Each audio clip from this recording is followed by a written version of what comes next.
제가 지난 2주 동안 리트릿을 다녀왔습니다. 근데 리트릿을 저를 하러 간 게 아니라 리트릿을 위해서 섬기러 지난 2주간 다녀왔는데, 보통 리트릿은 우리가 수련회, 수양회 이렇게 이야기를 하죠. 갔다 오면은 프레시가 되고 힘이 나야 되는데 저는 힘이 쭉 빠져버렸습니다. 거기에 많은 거를 소진을 해서 그런가라는 생각이 드는데, 이 리트릿이라고 하는 말은 영어로 하자면 뒤로 물러서는 거예요.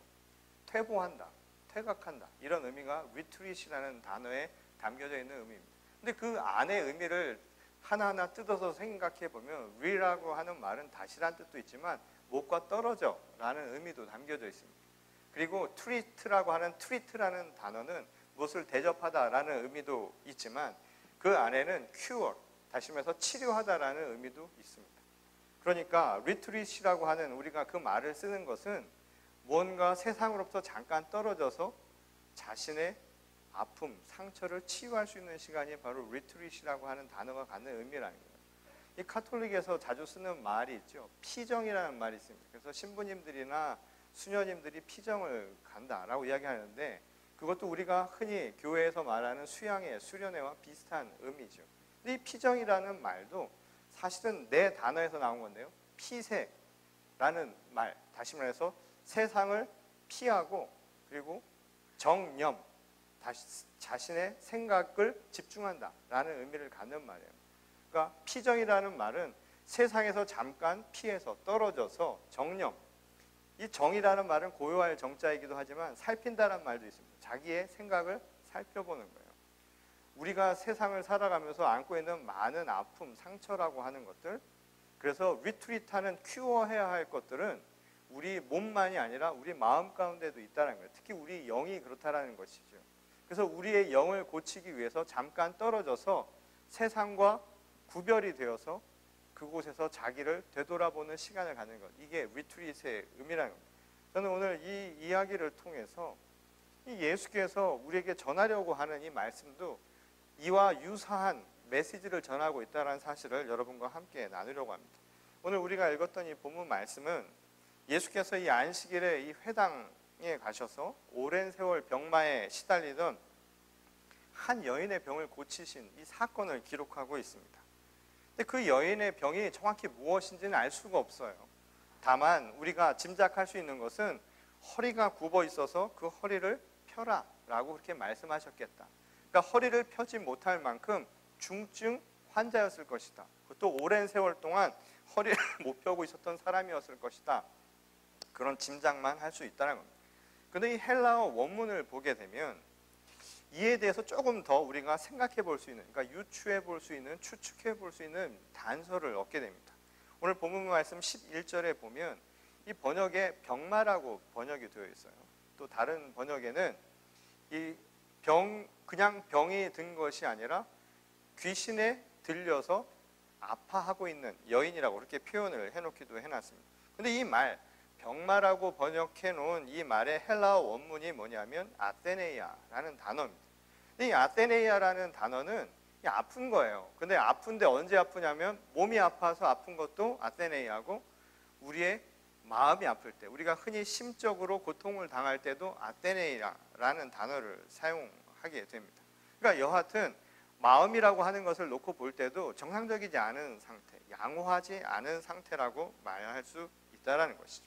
그런데 오늘 이 본문 말씀에 나오는 이야기를 단순히 병을 고쳤다, 육신의 병을 고쳐서 허리를 펴게 했다라는 이야기로 한다면 이 이야기는 사실 전하는 메시지가 그다지 크지 않죠.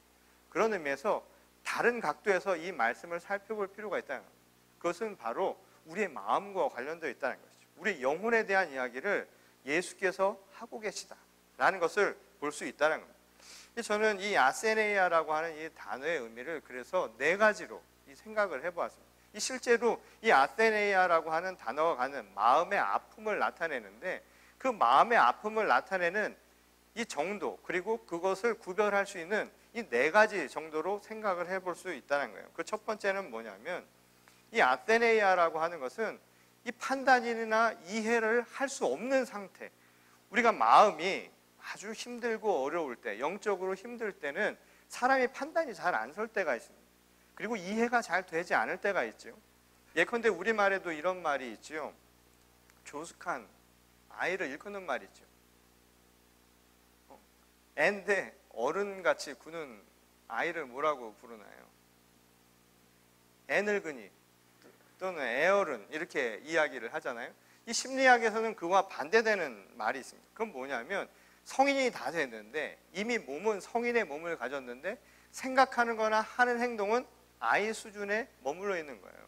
그리고 그 정도의 마음가짐밖에 되지 않는 사람들을 일컬어서 이 심리학에서는 성인아이라는 말을 붙이기도 한다는 거예요. 그 왜 그러냐면 철저하게 자기 중심적인 사고만 하는 거예요.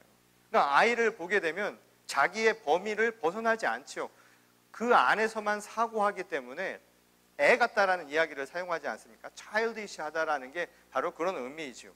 이런 상태를 아테네이아라고 하는 단어가 뜻한다는 거예요. 첫 번째로는. 두 번째로는 큰 일을 행하지 못한다라는 의미를 갖고 있습니다. 그 말은 뭐냐면 마음이 자기에게 머물러 있어서 더 큰 일을 하지 못한다는 거예요. 지금 방금 이야기했던 것처럼 애들은 혼자서 가만 냅두면 자기 필요한 것은 다 알아서 합니다. 본능적으로 자기가 필요한 것은 할 수 있어요. 그 정도까지는 생각을 할 수 있다는 겁니다. 근데 문제는 자기가 필요 없는 것들 또는 자기와 상관없는 타인과 관련된 일에 대해서는 잘 모른다라는 거예요.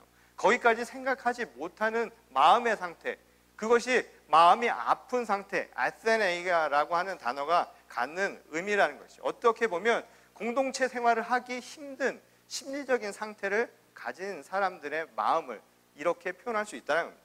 세 번째로는 마음속에서 부정한 욕구가 일어나는 것을 통제하지 못하는 상태를 의미한다는 거예요. 이 아테네이아라고 하는 것은 그 인간이라고 하는 존재는 본능적인 욕구를 갖고 있지요. 하지만 더불어 세상을 함께 살아가기 때문에 이 자기가 가지고 있는 욕구를 누를 수 있는 통제력을 인간은 갖고 있습니다. 또 그렇게 교육을 받지요. 우리가 사회화된다라고 하는 것은 자기의 욕망을 누를 줄 아는 그런 기제들을 또는 자기의 힘을 키워나가는 과정이라고 할 수 있다라는 거예요.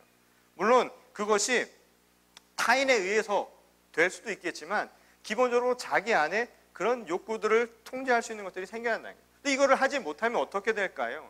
뭐 자기에게 해가 되는 것은 둘째치고 남에게 해가 되는 경우가 생기면 더 큰 문제가 생기죠. 충동적인 상황을 억제하지 못하는 사람들, 이런 상태도 마음에 병이 있는 상태다, 아테네이아다라고 이야기를 할 수 있습니다. 어떤 분들은 이렇게 눈만 봐도 벌써 화를 내시는 분 있잖아요. 통제가 안 돼가지고요. 그리고 말하다가 커지는 분들 있지 않습니까? 저는 학교 다니면서 저희 때는 정말 무시무시했던 학창 시절을 다녔던 것 같아요. 왜 때리고 그런지 모르겠는데 그 때리면서 열을 서서히 받으시는 선생님들이 계세요. 이것은 사랑의 매라고 시작을 했는데 나중에 가면 분명히 여기 앞에서 맞기 시작했는데 나중에 정신을 차리고 보면 저 문 앞에서 끼어있는 자기 자신을 발견할 때도 있습니다. 그럴 때 선생님들을 보면 어떤 선생님들, 또 부모들도 그렇죠. 자식 체벌한다고 이야기하면서 소리 지르기 시작하는데 그 소리가 멈춰지질 않는 거예요. 계속 커지죠. 근데 그거 꼭 닮아갑니다. 부모가 소리 잘 지르는 아이일수록 아이도 소리가 커져요. 목수처럼 커져요. 그런 때 소리를 쓸 게 아니라 이렇게 찬양팀에서 성가대에서 소리를 질러야 아이도 은혜로운 소리를 지르기 마련인 거죠. 이것이 자기가 통제가 되지 않는 상황, 이것도 아테네이아라는 거예요. 네 번째는 뭐냐면 마지막으로 고통과 시련과 관련되어 있습니다. 인간은 인생을 살아가면서 나름대로의 고통과 시련이라는 것을 반드시 겪기 마련이에요. 근데 우리의 마음속에서 그것이 소화가 되지 않는 때가 있는 거예요. 이 상태를 아테네이아라고 이야기합니다. 이것은 외부적으로 내가 주어진 고통과 시련을 견디지 못하는 상태도 있겠지만 내 마음이 연약해서 스스로 고통과 시련을 만들어내는 것도 아테네이아라고 얘기할 수 있다는 거예요. 어떤 사람들은 별것도 아닌데 문제 만들어서 이러는 분들 있잖아요. 오늘 밥 못 먹었어. 죽을 것 같아. 아침을 건너뛰었더니 죽을 것 같아. 이런 사람들도 있잖아요. 작은 것 하나도 크게 만드는 분들도 있고요. 또 조금 뭔가 생기면 해결이 안 되는 거예요. 뭐 죽을 것 같이 하는 친구들도 있지 않습니까? 제가 아직 기억나는 청년이 하나 있어요. 학교를 들어가서 시험을 보는데 이게 자기 마음대로 안 되는 거예요. 어떻게 할 수가 없는 거예요. 이 친구가 저를 찾아왔어요. 기도해달라고. 이게 기도할 일인가? 가서 공부를 해야 되는데 저한테 기도를 해달라고 온 거예요. 다음날 시험인데 이거를 과락을 면해야 졸업을 할 수 있는데 이거 떨어지면 안 된다는 거예요. 죽겠다고 찾아온 거예요. 제가 보면 별거 아닌 것 같은데 얼굴을 보니까 벌써 반은 정말 죽은 것 같더라고요. 그래서 어쩔 수 없이 제가 그 친구를 도와서 기도가 아닌 숙제를 같이 해줬습니다. 제가 그날 그 친구의 숙제를 위해서 이틀 밤을 같이 샜어요. 저는 얼마나 힘들었겠습니까? 다시는 그런 일을 하지 않으리라 생각을 했지만 그때 제가 그 청년을 살리기 위해서 할 수 있는 일은 뭐였냐면 기도가 아니라 같이 공부해주고 숙제해준 거였어요. 성적표를 갖고 왔는데 C를 맞아왔습니다. 제가 써줬는데 저는 이틀 밤을 새서 해줬는데 C를 맞아왔더라고요. 그래도 감사한 게 그 친구는 너무 기뻐하는 거예요. F 받을 줄 알았는데 C를 맞게 해줬다고 저에게 고맙다고 찾아왔어요. 이 자기가 이 작은 것 하나예요. 사실은 지나고 나면 그 친구는 지금 제가 그 친구 결혼식까지 가서 주례를 하고 왔는데요. 그때 일이 기억도 안 나요. 그거 아무것도 아닌 거야. 지나고 나면 아무것도 아닌데 그때의 마음 상태는 그 고통과 시련을 견딜 만한 상태가 아닌 거예요. 아테네야. 바로 그런 상태를 두고 한 것이죠. 심적으로 불안한 상황이었다는 거예요. 예수께서 오늘 병마에 의해서 허리가 굽은 여인을 치유하셨다. 오늘 이 본문 이야기는 그래서 단순히 육신의 병 고침이라기보다는 우리 마음과 영에 관한 이야기. 그래서 허리를 펴라라고 하는 이 말씀은 그냥 허리를 펴는 게 아니라 그 무언가 다른 메시지가 있다는 것을 생각해 볼 여지가 있다는 것이죠. 이 예수께서 이 치유 행위를 단순히 허리를 펴는 모습으로만이 아니라 더 다양한 영적인 우리 삶의 변화를 이야기하고 있다라고 하는 것을 생각해 볼 수 있다는 겁니다. 이러한 해석이 가능한 이유는 오늘 우리가 읽은 이 본문 전체 이야기와 그 연관이 있죠. 오늘 본문 말씀의 전체 맥락은 예수께서 안식일 규정을 어긴 것이죠. 안식일에는 아무것도 하지 말라라고 하는 율법에 나와 있는 규정을 어기고 이 병든 자를 치유를 해주셨습니다. 그러자 그것을 보고 그 회당에 있는 회당장, 다시 말해서 율법 학자들이 예수님을 질책을 하죠. 그러자 예수께서 그걸 바라보시면서 오히려 그들을 비판하신 내용이었습니다. 곧 그들은 위선자였다라는 거예요. 유대의 율법 규정, 그래서 유대의 율법만을 숭배하는 숭배자들, 그래서 그들이 위선적인 모습을 보이고 있는 것은 그들의 겉모습이 아니라 바로 그들의 영과 연관이 있다는 것을 우리에게 알려주시고자 했다는 겁니다. 이 안식일에 병을 치유하신 예수님을 유대인들은 여러 번 문제를 삼았죠. 그런데 정작 그들도 예수께서 오늘 말씀하시기를 안식일에 소와 나귀를 외양간에서 풀어주고 가서 물을 먹게 해주었다라는 겁니다. 그런데 정작 사람의 병을 고치는 일에는 왜 그렇게 비판적으로 내 하는 일을 막고 있느냐? 예수님은 그렇게 말씀을 하셨다는 거죠. 근데 이 말씀이 아주 재밌는 표현이에요. 지금 여기서 소와 나귀에게 물을 주기 위해서 묶인 것을 풀어주었다. 지금 이 이야기는 왜 하신 것일까요? 이건 무엇을 의미하는 걸까요? 소와 나귀를 왜 풀어주었을까요? 왜 풀었을까요? 자기를 위해서죠. 나중에 이게 필요하니까 내가 내일 일을 위해서 내가 살기 위해서 소와 나귀는 어떤 식으로든 필요하다 이 말인 겁니다. 지금 예수께서 풀고 매는 것을 비유를 하신 거예요. 두 가지를 비교하면서 한 가지는 뭐냐면 소와 나귀가 묶인 것을 풀어내는 이것을 풀어주는 과정, 이것은 무엇이냐면 우리 생존과 관련 있는 거예요. 우리 먹고 마시는 일에 대한 이야기라는 거예요. 그런데 정작 너희는 사단에 묶여 있는 것, 사단에 묶여 있는 일을 푸는 일, 다시 말해서 우리의 영적인 일에 대해서는 그토록 비판적이냐라고 물었던 것이죠. 예수님이 항상 하셨던 말씀이죠. 무엇을 먹을까 마실까 입을까를 걱정하기 이전에 먼저 너희가 염려할 것은 하나님의 나라와 그의 의를 구하라는 것이었죠. 그리고 사단의 시험에서 예수께서 하신 말씀이 있죠. 우리는 우리의 입으로 들어가는 것만 신경 쓰고 살아간다는 거예요. 무엇을 먹을까만 신경 쓰면서 살아가는데 더 중요한 것은 우리의 입에서 무엇이 나오느냐도 중요하다는 거예요. 하나님의 말씀이 우리 가운데서 어떤 모습으로 나타나느냐, 이게 우리 인생을 바꾸는 힘이 될 수도 있다는 것이죠. 아주 중요한 부분이라는 거예요. 근데 이 이야기는 오늘 우리에게도 도전이 되는 말씀 아닙니까? 오늘날 많은 분들이요, 오늘날 이 한국 사회도 그렇고 미국도 그렇고 소위 말해서 선진국으로 경제적으로 발달한 사회를 보면 다 먹는 얘기만 나와요. 저는 깜짝 놀랐어요. 요즘에 유튜브라고 하는 걸 보니까 유튜버라는 게 있더라고요. 그 유튜버 중에 상당수가 뭐 하냐면 먹방이라는 거래요. 먹방. 그래서 궁금해서 저도 봤어요.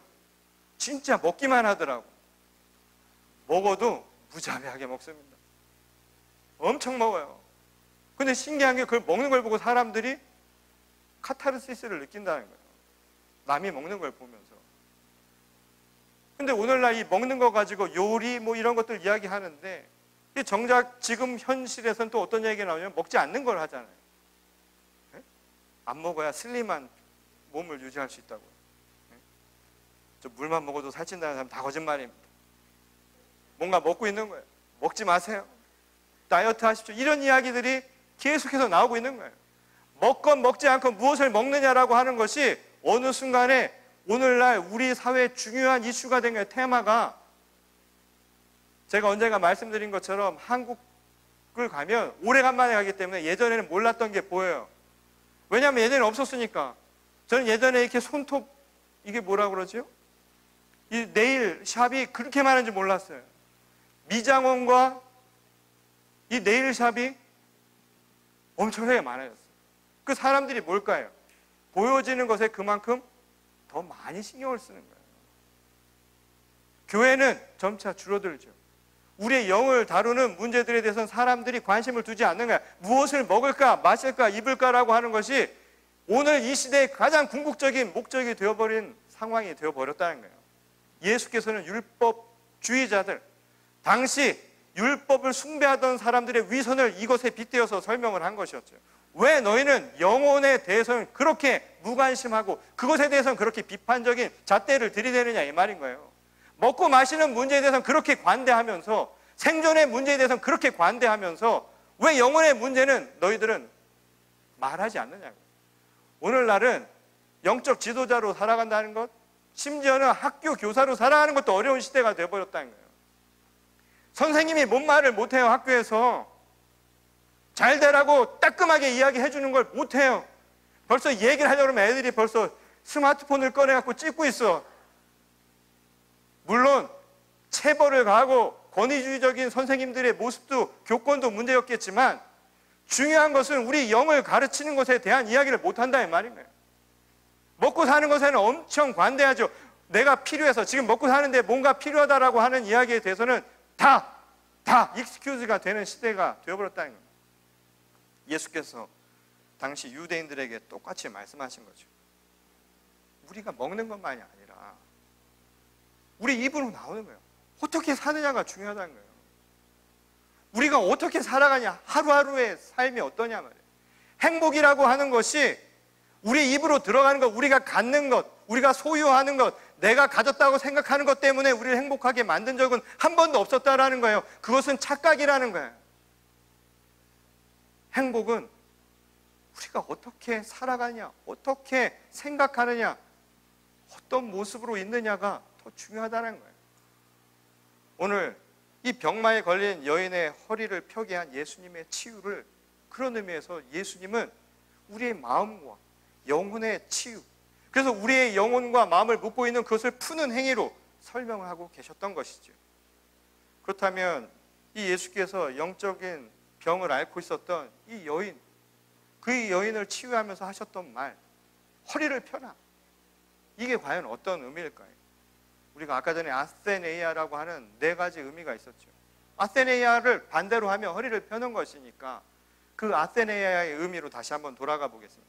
우리가 첫 번째로 이야기했죠. 아세네이아, 우리의 영혼이 메인 것, 그 메임이 우리에게 어떤 병으로 나타나냐면 판단을 못하고 이해를 못한다는 거예요. 우리의 시선이 어딘가에 묶여있기 때문에 그런 상황이 발생한다는 것이죠. 허리를 펴라라고 하신 이 말씀은 그런 의미에서 우리에게 새로운 시선을 주었다라는 겁니다. 주님께서 허리를 펴라고 하신 것은 오랜 세월 동안 시선이 묶이고 제대로 보지 못하고 편견과 고정관념 속에 있었던 우리들을 풀어내는 것, 새로운 시선을 주신 하나님의 놀라운 치유의 역사였다는 거예요. 이를 잘 알 수 있는 한 가지 사건이 있죠. 이 사도행전에 보면 이 사울이 바울이 되기 이전에 이 교회를 탄압하기 위해서 이 다메섹을 향해 가던 그 길가에서 부활하신 주님의 영을 만나죠.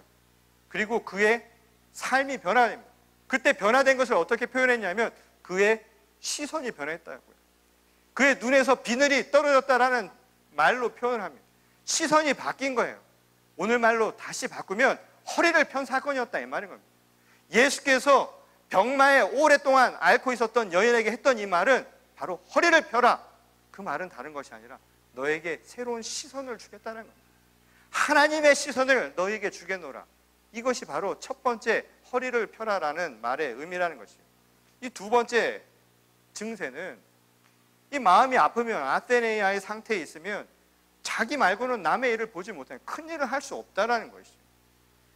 그러니 허리를 펴라고 예수께서 하신 이 말씀의 의미는 뭐였냐면 결국 더 큰 일을 할 수 있도록 하셨다는 거예요. 예수께서 이 땅 가운데 오셔서 하신 말씀이 뭐였나요? 때가 찼다고. 그래서 하나님의 나라가 가까이 왔다고. 그래서 우리에게 하신 말씀은 먹고 마시고 입는 것만이 아니라 우리에게 중요한 염려해야 할 대상은 바로 하나님의 나라, 바로 그것이었다는 거예요. 더 큰 것을 품게 하셨다는 거죠. 더 큰 일을 할 수 있던 것, 우리 마음이 하지 못했던 아세네이아로 인해서 병마로 인해서 더 큰 것을 보지 못했던 우리들에게 더 큰 꿈을 품게 하셨다는 겁니다. 저는 특별히 오늘 우리 젊은 청년들에게 하고 싶어요. 이제 학기가 시작이 되지 않습니까?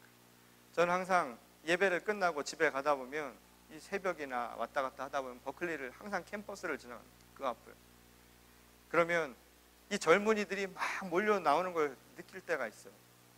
이제 학기가 시작이 돼서 학생들이 몰려 나오는데 거기에 뜨거운 열정 같은 것을 저는 느낍니다.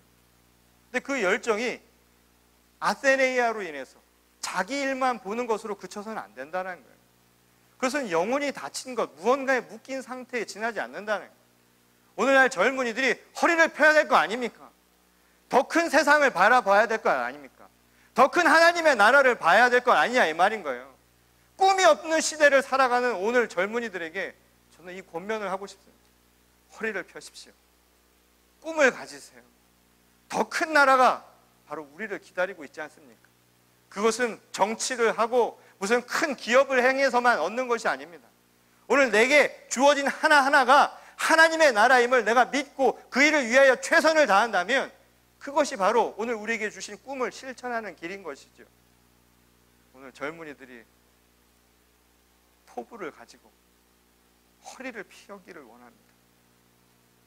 허리를 펴십시오. 어깨를 펴고 당당히 세상을 향해 맞설 수 있는 주님의 거룩한 자녀들이 되시기를 바랍니다. 이 세 번째로는 이 에세네이아의 세 번째 이야기는 바로 자기의 욕망, 이 통제력을 잃어버린 상태라고 이야기하지 않았습니까? 마음이 아파서요. 마음이 무언가에 못 끼면 자기의 욕망을 통제할 수 있는 힘이 없게 된다는 거예요. 근데 이것을 위해서 예수께서 허리를 펴라라고 하실 때 주신 게 무엇이었을까요? 그것은 바로 그 모든 것을 견뎌낼 수 있는 믿음이라는 거예요. 예수 그리스도께서 우리에게 주신 것은 믿음입니다. 하나님이 그리스도 예수를 통해서 우리에게 주신 것은 믿음이에요. 그를 믿음으로 말미암아 우리가 영원한 생명을 얻을 것이라. 그를 통해서 우리가 얻은 것은 다른 게 아니라 믿음이라는 거예요. 믿음은 내가 가진 게 아니라 주님이 주신 겁니다. 여러분, 믿음도 복이에요. 믿음을 가질 수 있는 것도 예수 그리스도를 통해 주신 하나님의 은총이다 이 말인 거예요. 그러니 여러분 믿음을 받으시기 바랍니다. 믿음이 여러분 가운데 있는 거예요.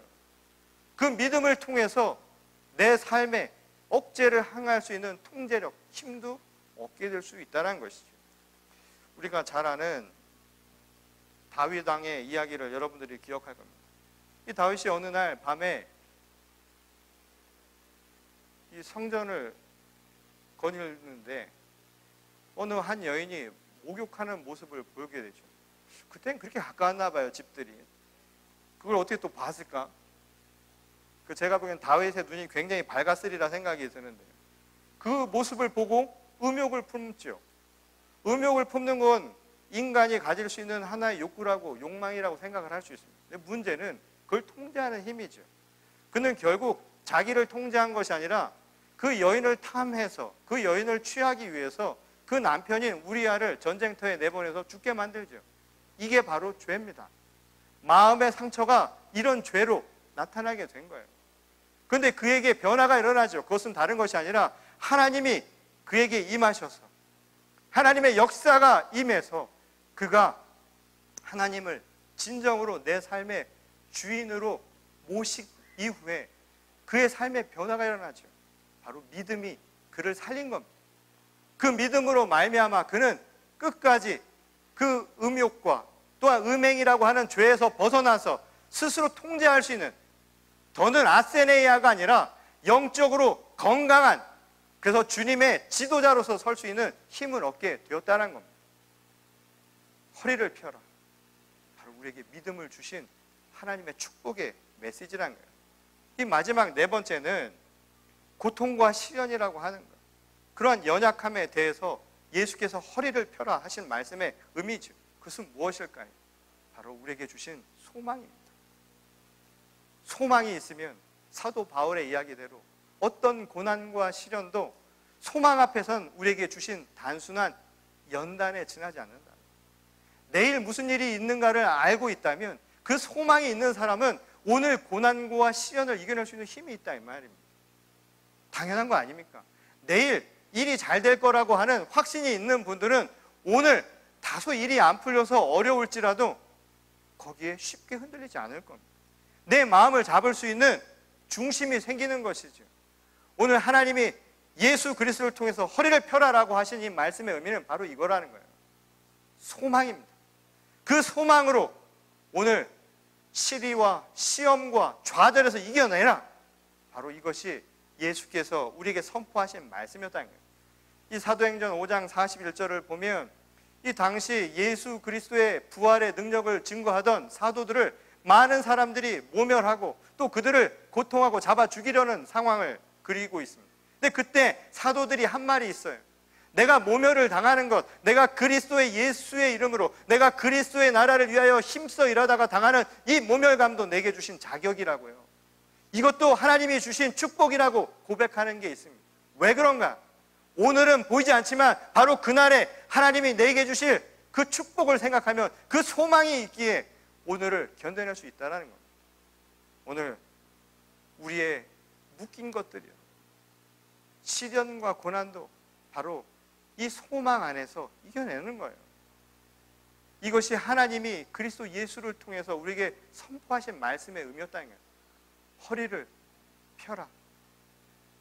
그것은 단순히 우리 육신의 허리를 펴는 것이 아니라 우리를 묶고 있는 수많은 이 마음 속에 우리 영을 묶고 있었던 것들, 좌절과 시리로 만들었던 것, 세상을 온전히 보지 못하도록 만들었던 것, 내 마음에 화 하나도 통제하지 못하도록 스스로 얽매였던 내 자신으로부터 새로운 소망과 새로운 믿음과 새로운 비전을 안고 바로 서게 만드신 하나님의 놀라운 역사였다라는 사실입니다. 오늘 이 시대를 살아가는 우리들에게도 똑같이 전하는 말씀입니다. 18해 동안 병을 앓았던 여인, 그건 아무것도 아니죠. 평생을 그렇게 사는 사람도 있습니다. 특별히 오늘날 교회를 두고 말씀을 전하고 싶습니다. 오늘날 교회가 얼마나 많이 병이 들었습니까? 중증 환자예요. 허리병이 얼마나 심한지 허리를 못 펴고 살아가고 있습니다. 막혀도 이렇게 막힐 수가 없어요. 그래서 비본질적인 것 가지고 교회가 상처를 받고 있는 오늘의 현실을 바라봅니다. 세상과는 끊임없이 타협을 하고 있지요. 무엇을 먹을까 마실까 입을까의 문제에 대해서는 그토록 관대하면서 오늘날 교회가 바로 영의 문제에 대해서는 무관심하고 있다는 겁니다. 우리 영이 이렇게 닫혀가고 있는데, 우리의 시선이 이렇게 닫혀서 앞으로의 순간순간을 바라보는 비전을 찾지 못하고 있는데, 사람들이 시리에 빠져서 소망을 잃어가고 있는데, 사람들이 믿음이 없어서 정작 자기 자신의 하나하나도 통제하지 못하고 살아가는 이 현실을 살아가는데, 교회가 아무것도 하지 못하고 있다는 것. 풍랑을 만난 마치 배처럼 말이죠. 오늘 이런 현실을 바라보시며 오늘 우리에게 똑같이 하시는 말씀입니다. 허리를 펴라. 허리를 펴시기 바랍니다. 오늘 이 시대에 진정으로 우리의 영에 묶인 모든 매임들을 풀어내고 하나님 앞에 온전히 바로 설 수 있는 건강한, 영적으로 진정으로 성숙한 주님의 성도들이 되시기를 바랍니다.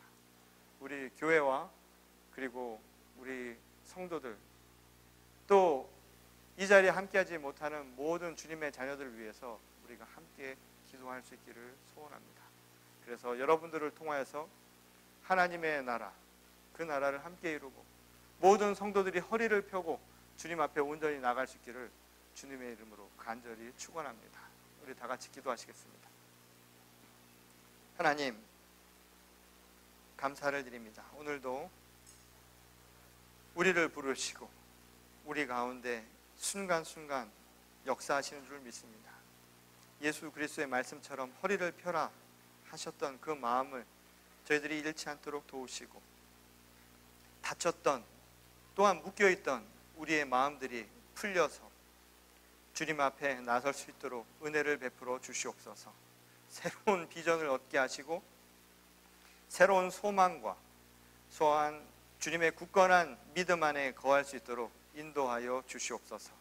오늘 이 시간 우리의 입술로 고백하고 이제 우리의 영혼의 문제를 더욱더 깊이 생각하며 하나님의 거룩한 자녀로 살기를 소원하고 결단하고 돌아가는 주의 거룩한 성도들, 그들의 심령 위에 하나님의 넘치는 은혜를 베풀어 주시옵소서. 또한 이 시대에 아파하는 교회를 위하여 기도합니다. 교회들,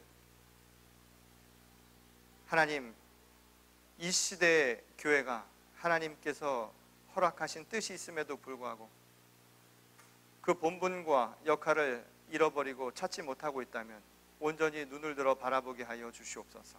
깨어있게 하시고 과감히 묶인 것을 떨쳐내고 주님이 부르시는 그대로 걸어나갈 수 있도록 주님 도와주시옵소서. 허리가 메인 자들마다 허리가 펴져서 하나님의 크신 소망과 사랑 가운데 거할 수 있도록 오늘 이 시대의 교회와 우리 성도들을 이끌어 주실 줄 믿사오며 거룩하신 우리 주 예수 그리스도의 이름으로 간절히 기도드렸습니다. 아멘.